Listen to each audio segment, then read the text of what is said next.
Why did the room go quiet the moment he stepped toward her? No one noticed when she entered the dining facility. That was the first thing.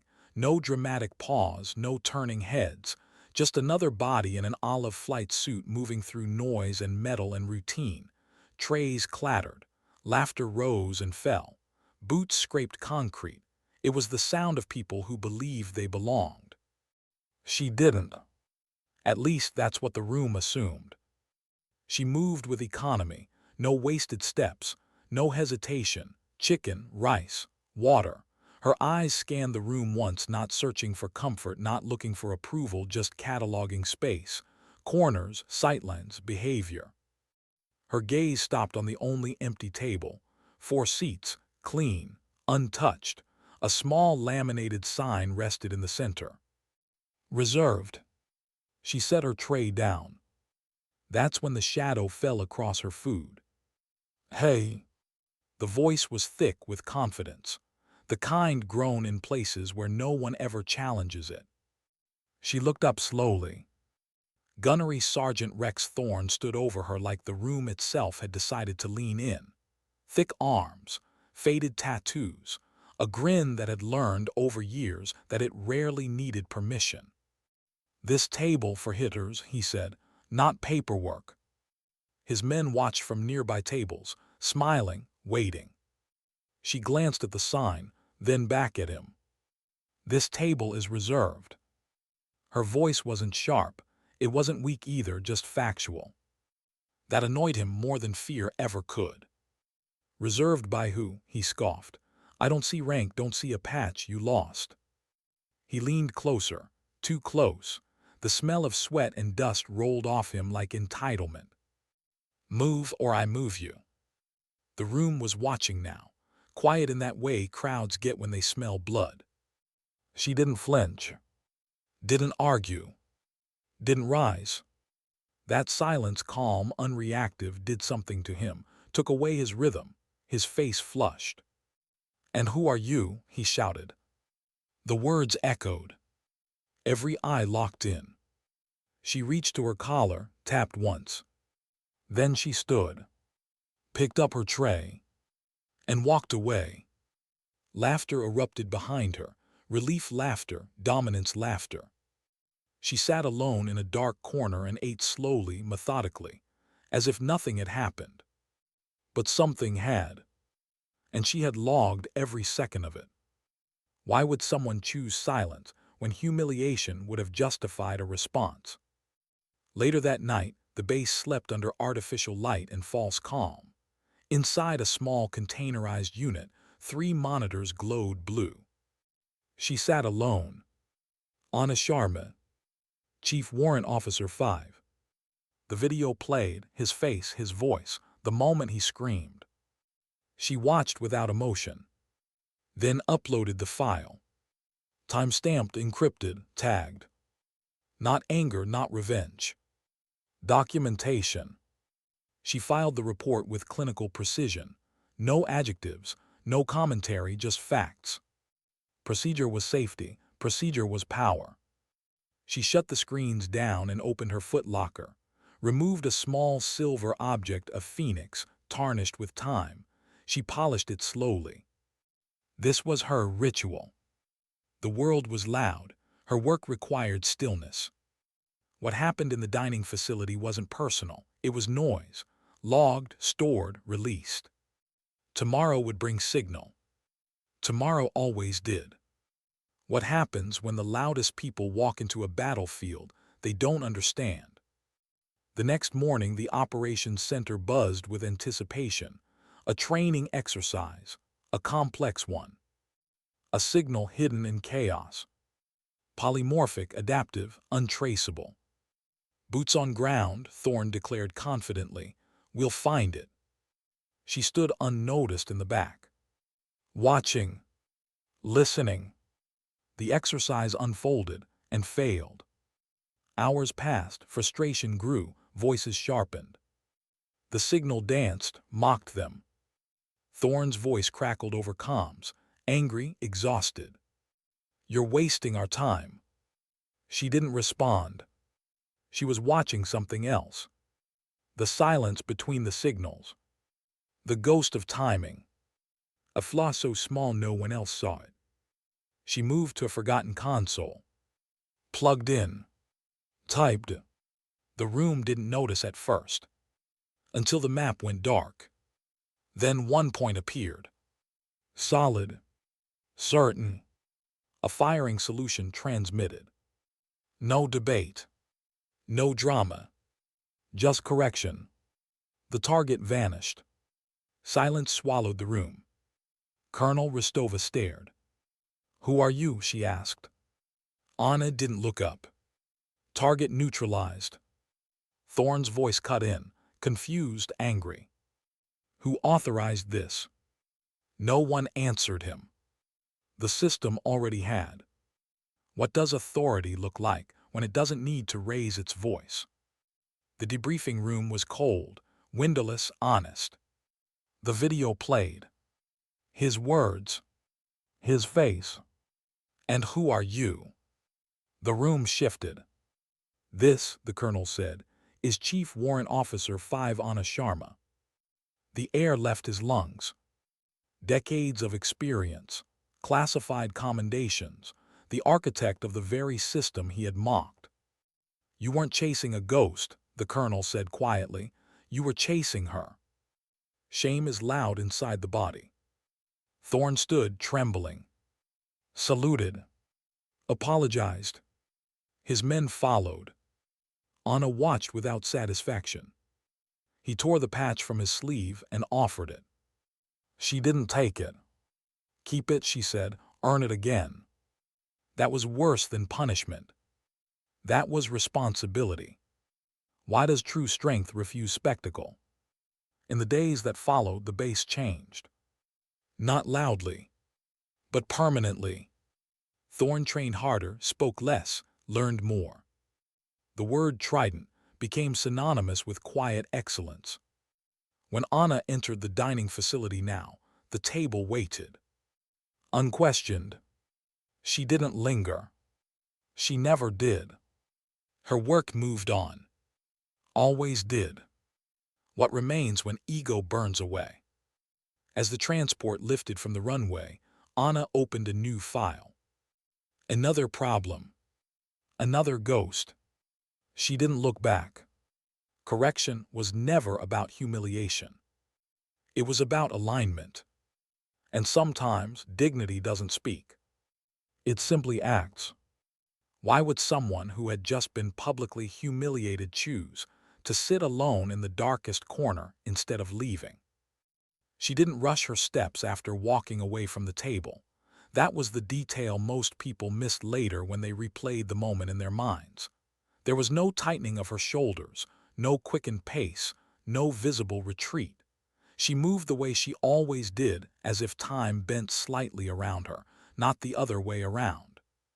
The laughter behind her followed like shrapnel, loud, careless, confident it had landed where it was meant to. She chose a seat near the far wall, where the lights didn't quite reach and conversations blurred into indistinct noise. She placed her tray down carefully, aligning it parallel to the table edge. Precision wasn't habit for her. It was comfort. As she ate, she didn't stare into space the way wounded pride often does. Her eyes lifted occasionally, tracking movement. Who laughed the loudest? Who avoided looking at her? Who watched and said nothing? That last group lingered in her thoughts. Lieutenant Calloway sat 2 tables over, frozen in the posture of someone who knew they had just failed a quiet test. He hadn't laughed. He hadn't intervened either. His hands were clenched around a fork he wasn't using. Guilt had a way of making itself heavy. Anna noticed him notice her. Their eyes met for a fraction of a second. He looked away first. She took a sip of water, swallowed, logged the interaction without judgment. Ignored. That emotion surfaced briefly, not as pain but as recognition. It was familiar, almost expected. When you move through systems unseen, invisibility became both armor and burden. You were spared the noise. You also carried the weight alone. Her left thumb brushed lightly against the seam of her flight suit collar. A motion so subtle no one watching would have clocked it as intentional.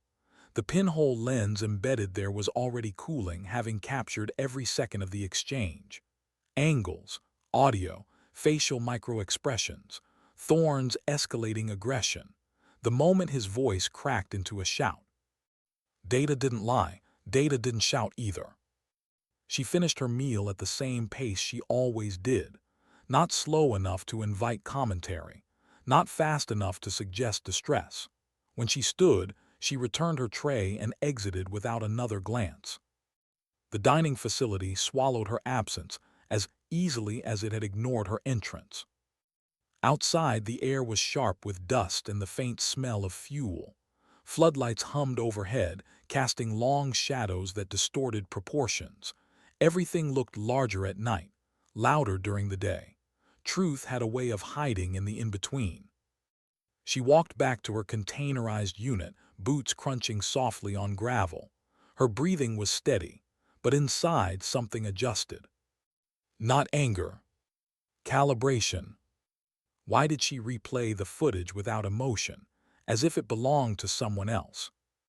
The unit was small, functional, unlived in, no photos, no personal clutter, just equipment cases stacked with geometric discipline and fiber cables routed cleanly along the walls.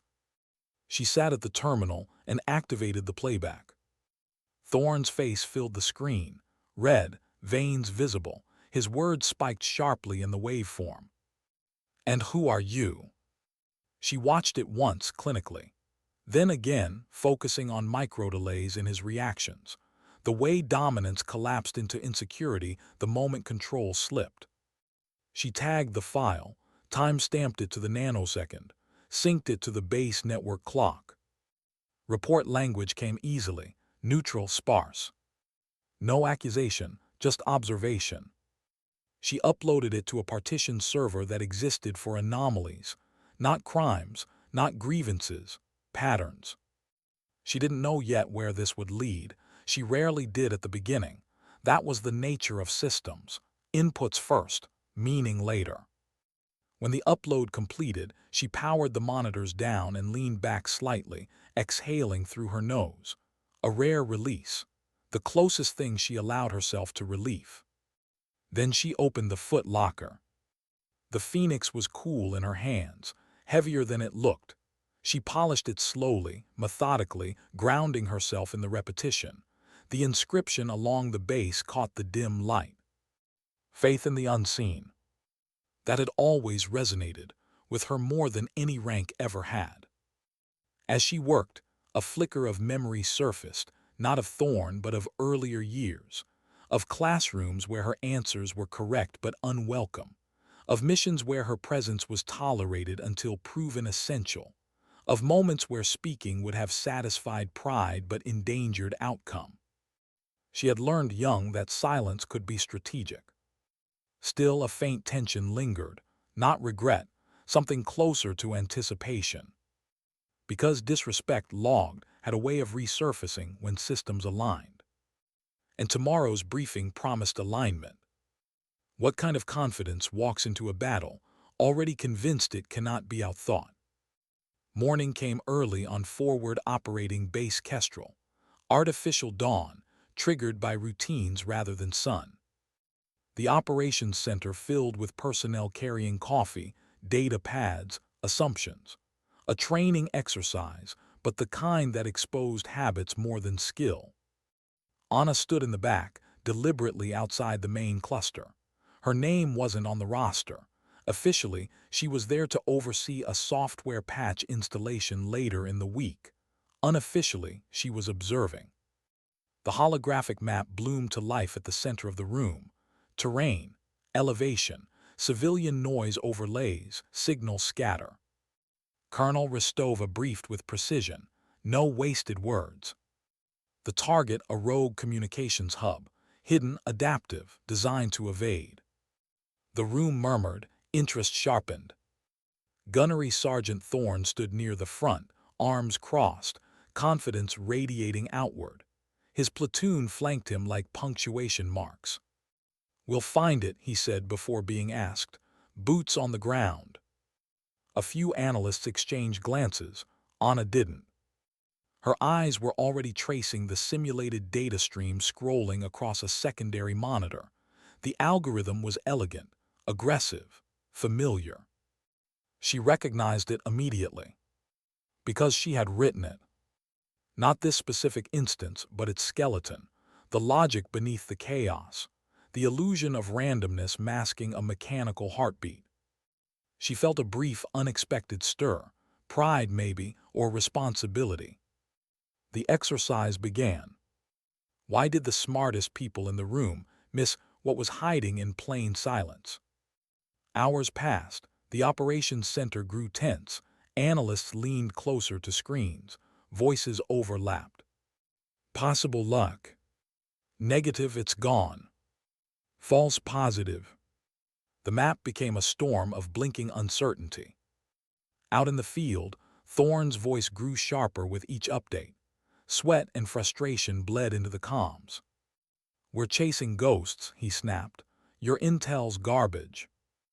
Anna listened, not to the words, but to the delay between signal hops, the microlatency buried in the noise floor. Everyone else was hunting the signal. She was listening to the space it left behind.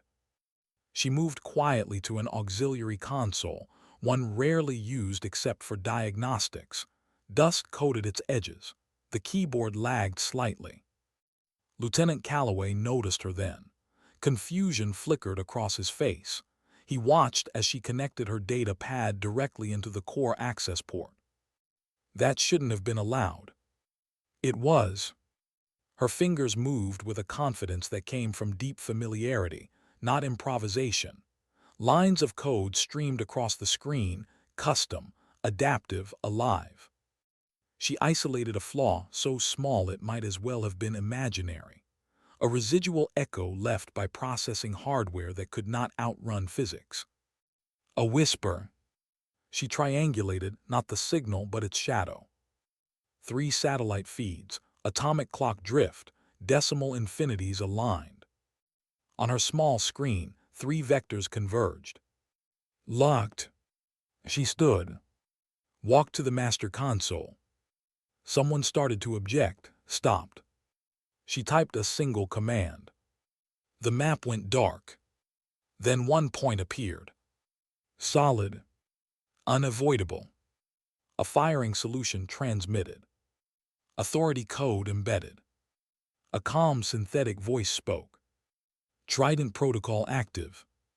The room stopped breathing. Anna didn't look at anyone. She watched the correction propagate. What does it feel like when the room finally realizes it has been wrong about you? The silence after the synthetic voice spoke was not ordinary silence. It wasn't relief. It wasn't awe yet.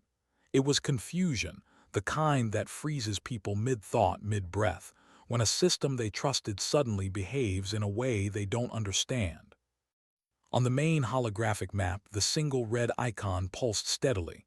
No probability cloud, no blinking uncertainty, just certainty. Colonel Rostova didn't speak right away. She studied the map the way commanders do when instinct clashes with doctrine.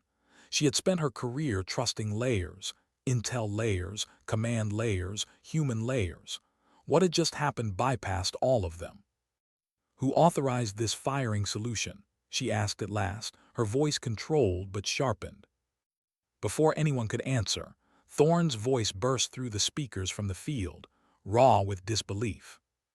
"Command, say again, who just pushed artillery, were the primary element. No one cleared that with me." Anna stood still at the console. She hadn't turned around, hadn't acknowledged the room. "Target will be neutralized," she said quietly. "Correction is already in progress." Somewhere behind her, a captain from the electronic warfare battalion swallowed hard. He stared at his console as if it had betrayed him personally. "That command string," he muttered. "I've never seen it. It's not in any doctrine." "No," Rostova said slowly, eyes still on the map. "It wouldn't be." The overhead speakers crackled again. "Splash detected," a simulation officer reported, all creeping into his tone despite himself. First round effect on target, signal source offline. The map went clean, the noise vanished, the rogue hub gone. The exercise, which had been bleeding credibility by the minute, ended not with applause, but with stunned quiet. Only then did Anna step back from the console. She turned, finally facing the room. Dozens of eyes locked onto her. Analysts, officers, technicians, people who had spent their lives mastering complexity, now confronted with someone who had simplified it effortlessly. Colonel Ristova took a step forward. "What is your name?" she asked. Anna met her gaze calmly. "Chief Warrant Officer 5 Anna Sharma." The effect was immediate. A CW5 was not just rank, it was rarity, reverence, the kind of designation spoken about more than seen, the kind of expertise that existed beyond normal command hierarchies. Ristova's expression shifted, not to anger, not to submission, but to recognition. Behind her, someone whispered, "CW5," as if saying it louder might summon proof. Out in the field, Thorne's voice cut back in, confusion hardening into irritation. "Command, with respect, what the hell is Trident? And why am I hearing about it after the rounds in the air?" Ristova didn't answer him immediately. She was still watching Anna. Why does revelation often feel like humiliation to those who never expected to be outmatched? The formal debrief was scheduled for that afternoon, mandatory attendance, select personnel only. Thorne arrived with his platoon, clean uniforms, restored posture, swagger cautiously reassembled. He assumed, as people like him often did, that the meeting was about faulty intel, about tech failures, about wasted hours chasing ghosts. He didn't see Anna at first. She sat in a chair against the back wall, hands folded loosely in her lap. Same flight suit, same lack of visible insignia, still unassuming. He smirked when he noticed her, a small one, private, shared only with the man beside him. Colonel Ristova entered last. "Be seated," she said. She didn't. She stood in front of the screen, data pad in hand.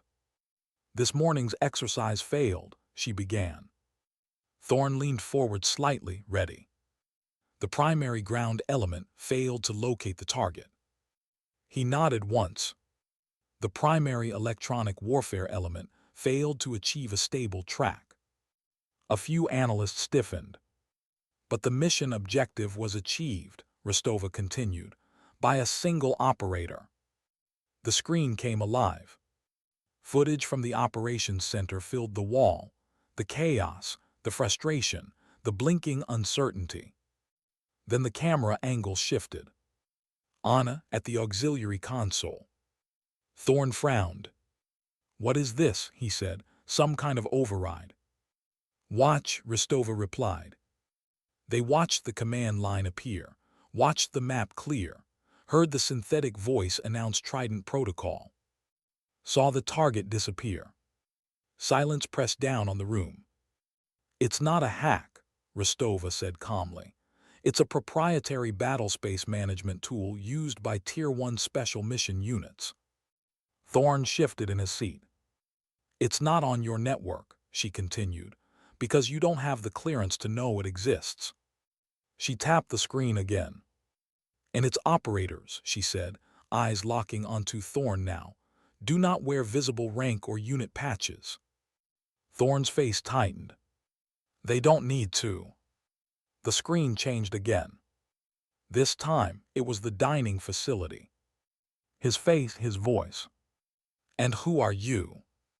The words echoed, sharp and unmistakable. Thorne froze. The room watched his reaction in real time, the slow realization, the recognition, the weight. "You asked who she was," Ristova said quietly. "I'm answering." She gestured toward the back of the room. "This is Chief Warrant Officer 5 Anna Sharma." The breath left him. Service record filled the screen, heavily redacted, enough visible to be devastating. Commendations from units spoken of only in whispers. citations for innovations that had quietly rewritten doctrine. She is the chief architect of the electronic warfare suite this base operates on, Rostova continued, including the algorithm you failed to track. Thorne's mouth opened, closed. She wrote it, Rostova said, and she wrote the countermeasure. A pause. The exercise wasn't designed to test you, gunnery sergeant. Her voice hardened. You were part of the test. What happens when pride realizes it has been studying the wrong battlefield? Shame doesn't announce itself loudly, it seeps. Thorne felt it settle into his chest, heavy and immovable. He had built his identity on dominance, on being the apex presence in any room. And now he understood. He hadn't just disrespected an officer. He had screamed at the architect of the system he depended on. Rostova dismissed the others, officers, analysts, even Lieutenant Calloway, whose face burned as he passed Anna's chair. The door closed. Only Anna and the recon platoon remained. Thorne stood. Not smoothly, not confidently. He faced her and saluted. It was perfect, formal, earned by reflex, not ego. Ma'am, he said, voice cracking despite his effort. I apologize, my conduct was inexcusable, I failed. His men rose behind him, one by one, mirroring the salute, a forest of humility where laughter had once stood. Anna rose slowly. She didn't approach him, didn't circle, didn't assert dominance. She simply stood. A fixed point. She looked at Thorne with an evaluator's gaze, not anger, not satisfaction. Assessment. Thorne reached up and tore the patch from his sleeve. The sound was loud in the quiet room. He held it out to her, hands shaking. She looked at it, then at him. Keep it, she said softly. His eyes flickered. Earn it again. The words landed harder than any reprimand. He nodded once, lowered his hand. Anna gave a single, almost imperceptible nod in return. Acknowledgement. Nothing more. Nothing less. Why does true authority feel quieter than applause? That evening, Anna returned to her unit. The blue glow of monitors welcomed her back. A new mission file loaded silently. She sat focused. The Phoenix sat polished beside her terminal. Correction wasn't an ending. It was alignment. And alignment, once achieved, changed everything that followed. The base would feel it. The people would feel it. And she would already be moving on. Because the work was never about being seen. It was about making the system whole again, even if no one ever noticed who had done it. What does redemption cost when it can't be bought with words? The room emptied slowly after the debrief, as if the air itself had grown heavier. Boots scuffed the floor. Chairs slid back with deliberate care. No one spoke. Even the men who had once filled silence with jokes now seemed unsure of what noise was appropriate. Anna remained seated until the last of them left. She wasn't avoiding anyone. She was letting the moment finish settling. Systems needed time to absorb correction. People did too. When she finally stood, the room felt different. Not because she had changed it with force, but because something unspoken had realigned. Authority, when revealed without cruelty, had a way of doing that. Back in her data node, she resumed work as if nothing remarkable had happened. Fingers moving, lines of code scrolling. A new signal anomaly had already surfaced elsewhere in the theater. The work never paused long enough to allow satisfaction. Still, that night, as she reviewed the data, an unfamiliar sensation brushed against her focus. Pride.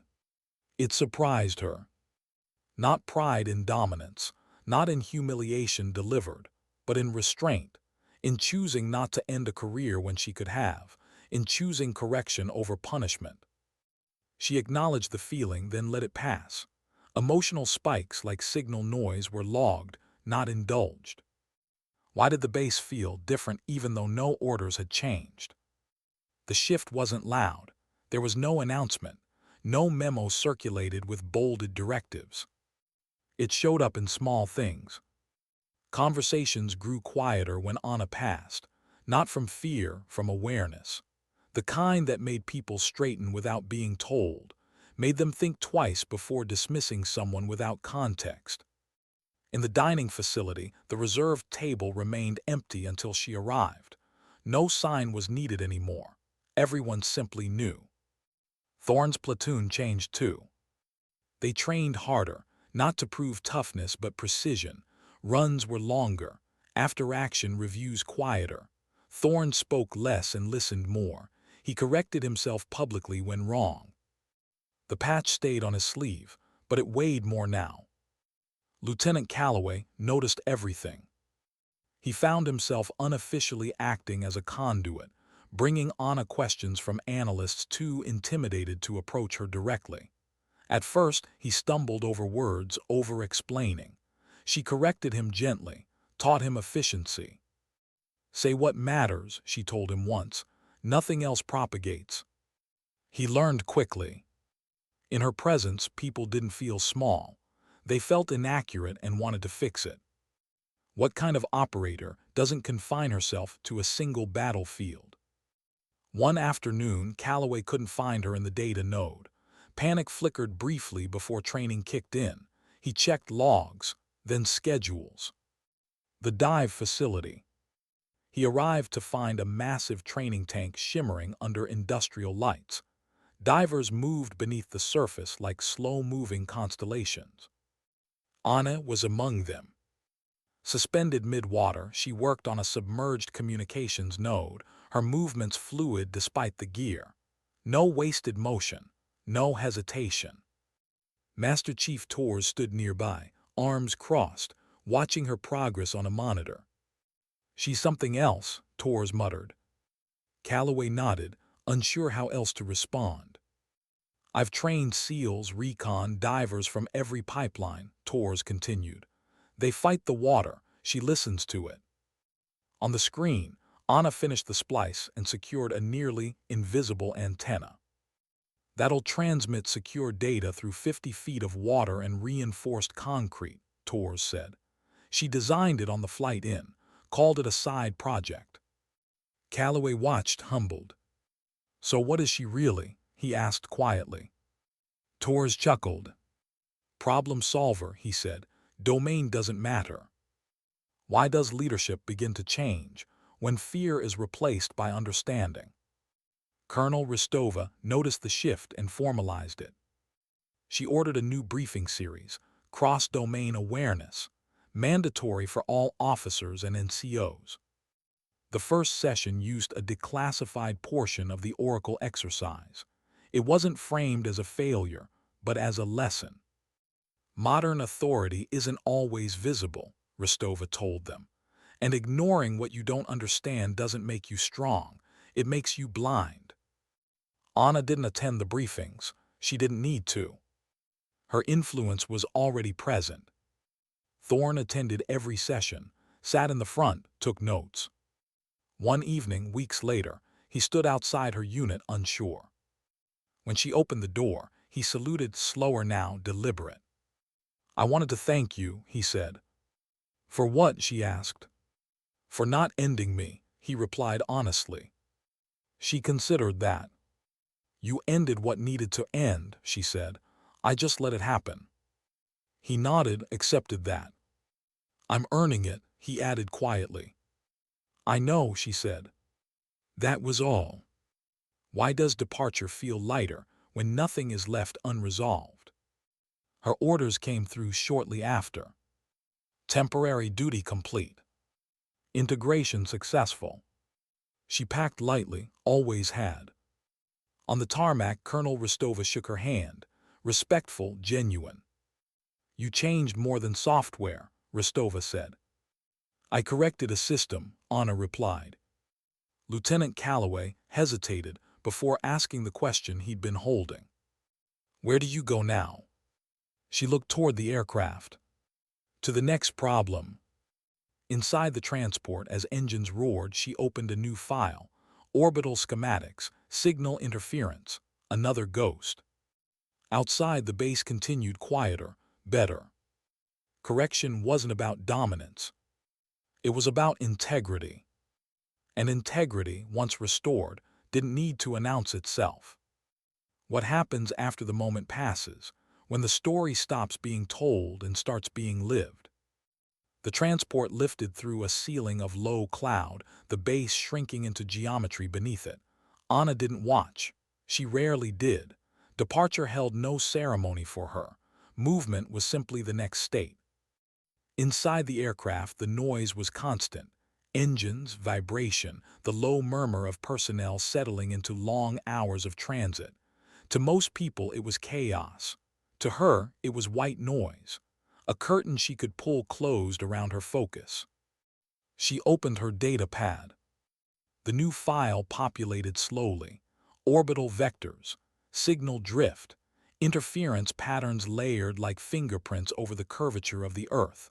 Somewhere above the atmosphere, something was whispering where it shouldn't. Another problem. But this one tugged differently. She leaned back slightly, letting the data breathe. Patterns didn't like to be rushed. They revealed themselves only when they sensed patience. As the aircraft droned on, her thoughts drifted, not backward in regret, but sideways in reflection. Fob Kestrel would continue without her. Systems adjusted, culture recalibrated. The correction she'd initiated would propagate in ways no report could capture. She didn't need to witness it. She trusted the process. Why does growth often begin with discomfort rather than clarity? Back at Kestrel, the absence of Anna was felt more than her presence ever had been. Not because people missed her, but because they noticed the gaps she'd filled without announcing herself. Analysts paused before dismissing anomalies. NCOs asked questions before asserting answers. Silence, once mistaken for weakness, was now treated as a signal. Thorne noticed it most in himself. He woke earlier, not out of anxiety, out of intention. Morning PT became less about punishment and more about discipline. He corrected his men with precision instead of volume. He listened. That was the hardest part. Listening meant accepting that strength didn't always look like him. During one field exercise, a junior corporal hesitated before speaking up about a discrepancy in sensor readings. Old Thorne would have shut it down. This time he waited. The corporal was right. Later that evening, alone, Thorne sat on his bunk staring at the patch on his sleeve. He didn't touch it. He didn't remove it. He remembered the weight of it in his hand when he'd offered it up. Earn it again. He was trying. Why does influence persist even when its source has moved on? Lieutenant Calloway found himself changed in subtler ways. He spoke less in meetings, but when he did, people listened. He asked better questions, sharper ones. He started spending evenings studying material he hadn't touched since the academy: signal theory, systems integration, nonlinear problem solving. But now it made sense, not as theory, as behavior. Once late at night, he caught himself mirroring Anna's habits, aligning items on his desk, pausing before speaking, removing unnecessary words from reports. He smiled at that. Correction propagates. He began teaching younger officers differently, not what to think, but how to notice. "What are you ignoring?" he'd ask. They hated that question at first. Then they learned to love it. Why does the hardest test come after the lesson feels complete? Weeks later, Kestrel faced a real-world incident. No exercise, no simulation. A communications blackout rippled across part of the sector. Intermittent, elusive, nothing catastrophic yet. The operations center stirred with urgency. Analysts worked, systems strained. Thorne's platoon was on standby, ready to move. But this time, no one rushed. They watched, listened. The pattern emerged slowly, not in the signal itself, but in its absence. A delay, a hesitation. Calloway saw it first, not because he was the smartest in the room, but because he'd learned where to look. He brought it forward calmly, clearly. The solution wasn't elegant, it wasn't groundbreaking. But it worked. The blackout resolved. No applause followed. Only quiet acknowledgement. Thorne caught Calloway's eye across the room and gave a single nod. Respect, not hierarchy. Why does redemption feel less like victory and more like responsibility? That night Thorne wrote a report, not required, not requested. He documented his unit's failures, his own, the behavioral patterns that had led him there. He didn't soften it, didn't excuse it. He sent it up the chain with a single line at the end. Correction in progress. It wasn't performative. No one would likely read it beyond a staff officer or two. That wasn't the point. The point was alignment. Why does Anna never stay long enough to be mythologized? High above the clouds, she was already deep into the new problem. The interference wasn't hostile. That was the first clue. It was adaptive but cautious, like something testing boundaries rather than breaching them. She ran models, simulations, edge cases. Her focus was absolute. But even in that silence, fragments of Kestrel surfaced, not faces, systems. A base recalibrated, a leader humbled, a culture nudged toward humility. She felt no ownership over it. Ownership implied permanence. She was transient by design. Why does purpose feel lighter when ego is removed from it? The solution revealed itself hours later, not dramatic, not clever. Inevitable. She executed it cleanly. Logged the result. Correction achieved. She closed the file and leaned back, eyes briefly closing as the aircraft continued its steady march across the sky. Somewhere below, systems adjusted again. She didn't smile. She rarely did. But there was a quiet steadiness in her chest, the kind that came from alignment rather than achievement. Why do some people change rooms by entering them, while others change them by leaving? Fob Kestrel would tell the story for years, not loudly, not fully accurately. Stories never were. Some would say a woman embarrassed a recon sergeant. Others would say a secret program saved an exercise. A few would say nothing at all, only adjusting how they treated the quiet ones in the room. Anna Sharma would be a footnote, a whisper, a lesson misattributed to doctrine. She was fine with that, because her work wasn't about recognition. It was about integrity. And integrity, once restored, didn't need a name attached to it. Why does the system feel stronger when no one claims credit? As the aircraft began its descent toward its next destination, Anna reopened the Phoenix case briefly, checked the emblem, untarnished. She placed it back and secured the latch. Another landing, another problem, another quiet correction.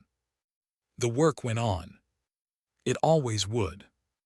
What remains when the noise fades and only truth is left behind? The aircraft touched down before dawn. No ceremony, no waiting delegation, just tarmac, wind, and the low mechanical sigh of systems settling after long flight. Anna moved with the same economy she always had, stepping onto the ground as if she had never left it. The world did not pause for her arrival. She preferred it that way. This place was different from Kestrel, quieter, older, the kind of base that had been built layer by layer, doctrine stacked on doctrine, habits hardened by repetition. A place where people trusted what had worked before and resisted what they couldn't immediately see. She signed in without comment, took her temporary access badge, followed a young specialist down a corridor that smelled faintly of ozone and old coffee. Her new workspace was already powered on. Someone had been waiting. Why do systems reveal their true character only under sustained pressure. The anomaly here was not dramatic. No alarms, no failures that demanded urgency, just a slow drift, a misalignment so subtle it could have been dismissed as rounding error. That was why it mattered. Anna sat alone for hours, cross-referencing historical data against live feeds. She noticed how operators had compensated manually, adjusting around the problem instead of addressing it. A quiet human instinct: adapt first, question later. She didn't judge them for it. Survival often trained people that way. But adaptation without understanding always came at a cost. She traced the drift backward, not just through code but through decisions, through patches layered on top of patches, through assumptions no one remembered making. By nightfall, she had mapped the problem to its origin, a legacy failsafe written years ago by someone trying to be helpful, someone who had solved a short-term issue without imagining long-term consequences. She felt no irritation, only recognition. She had been that person once. Why does wisdom feel heavier than intelligence? The correction was simple. That was the cruel part.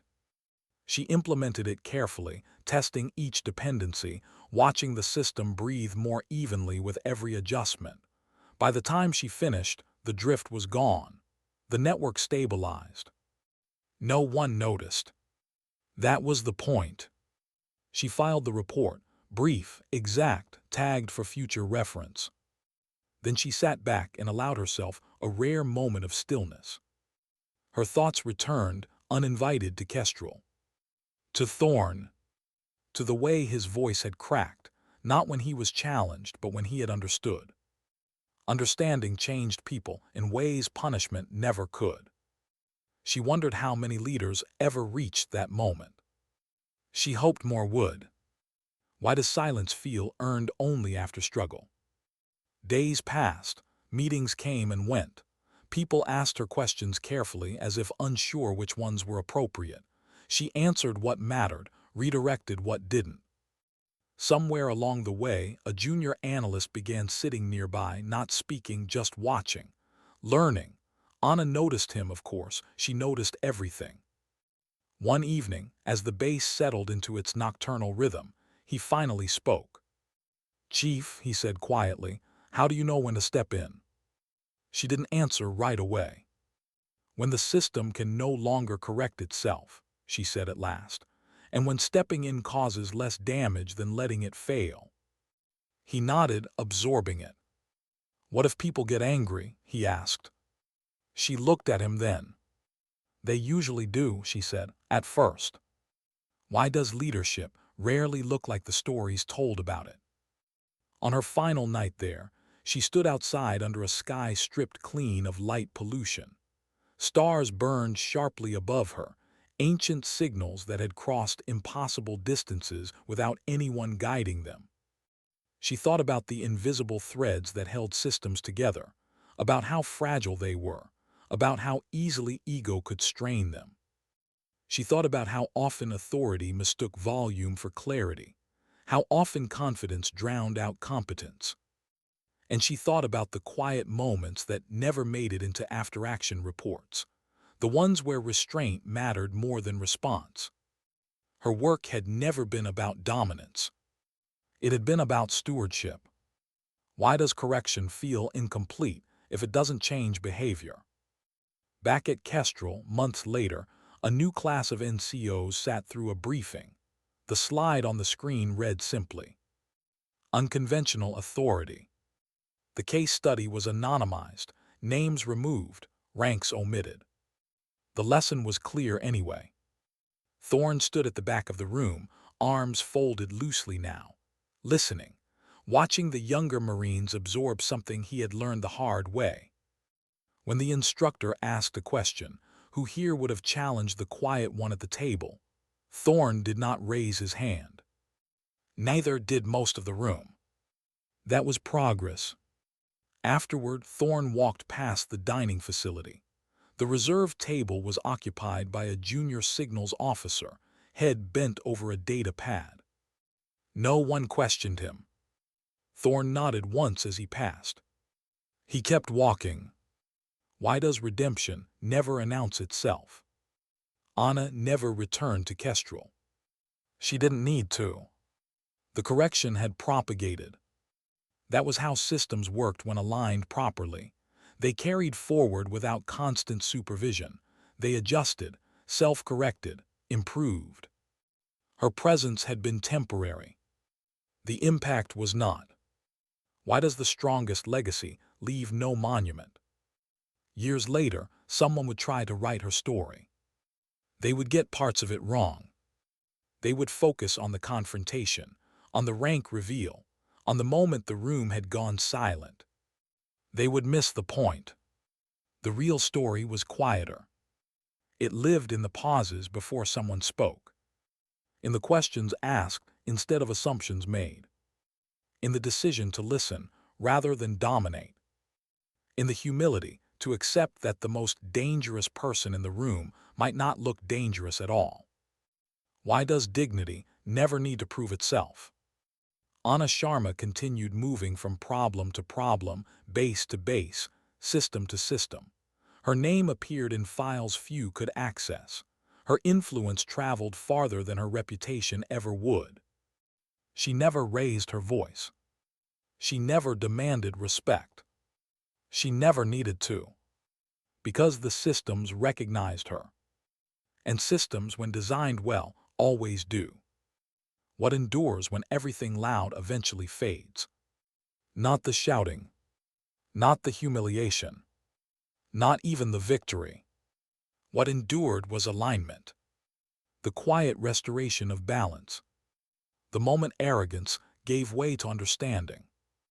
The realization that true authority doesn't scream. It observes. It waits. It corrects. And then it moves on. Sometimes dignity doesn't speak. It simply acts.